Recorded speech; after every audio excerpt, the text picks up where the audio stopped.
నీ అక్క ఎవరబయ్యా నువ్వు? ఈ ఊరు కొత్తన్నట్టుండవే. నా పేరు సూరి. మీ పనోడు కృష్ణుడు కొడుకుని అమ్మగారు. మా నాన్న గుంట్లో బాగాలేకపోతే ఇయ్యాలని పనిలో కంపినాడు.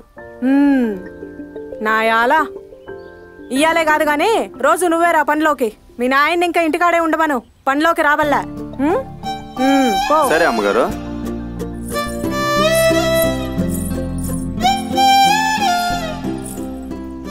పెళ్ళంటే ఇట్టుండాలి భయ్యా, వెనక్కి చూడకుండా పోతుంది చూడు.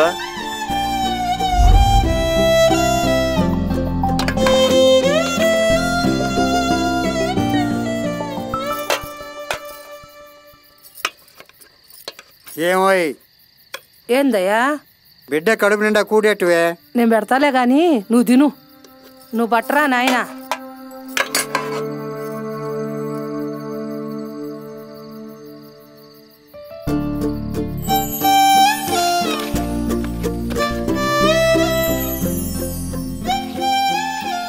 యారా అయ్యా అట్టా ఉండావా? గిన్నెలో కూడు గిన్నెలోనే ఉండాది, ఆలోచనేమో ఆకాశంలో ఉండాది.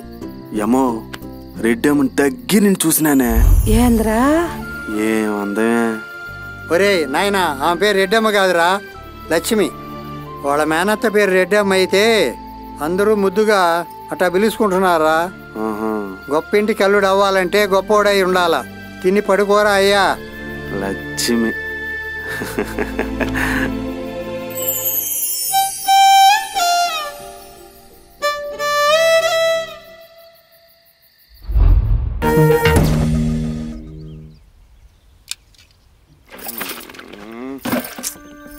ఎవరు నీళ్ళు చెల్లిందా? పొద్దుక్కింది లేరా అయ్యా, పనిలోకి వెళ్ళాలా. అందమా నువ్వా?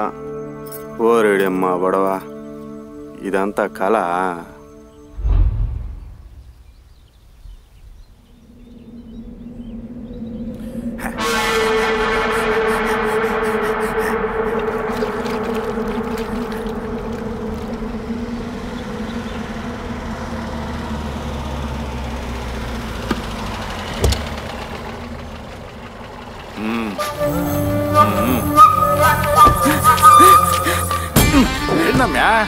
నాయనా, నువ్వు ఊళ్ళో లేని చూసి ఆ ఓబుల్ రెడ్డి నన్ను చంపడానికి వాడు మనుషుల్ని పంపించాడు.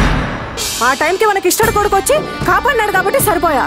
లేదంటే ఈ పాటికి నాకు పిండం పెట్టాల్సిందే నాయనా. ఊరుకమ్మా, ఏం మాట్లాడుతున్నావు? ఓబుల్ రెడ్డి నిన్ను మొక్కలు మొక్కలుగా నరికేస్తాను రా, చూసుకోడాక.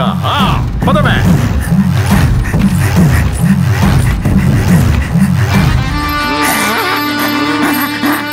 ఈ సేనాగాడు భలే నమ్మకస్తున్నాయనా. ఈడున్న సరిపోయిన్నో.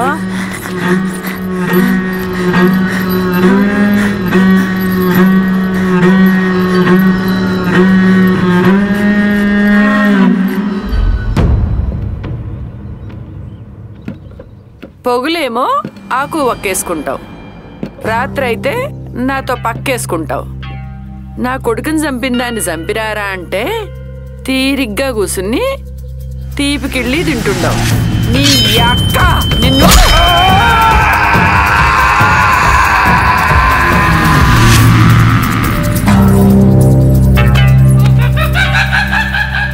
నన్ను మన్నించు ఓబుల్ రెడ్డి.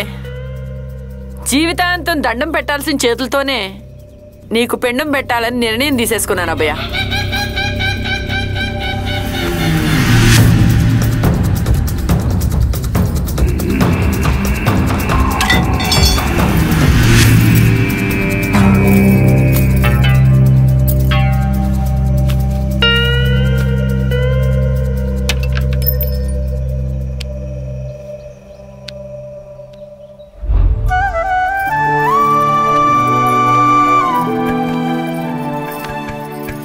ఏందమ్మా ఇటోరమ్మా, మగరాడికి పెళ్లి చూపులేందమ్మా.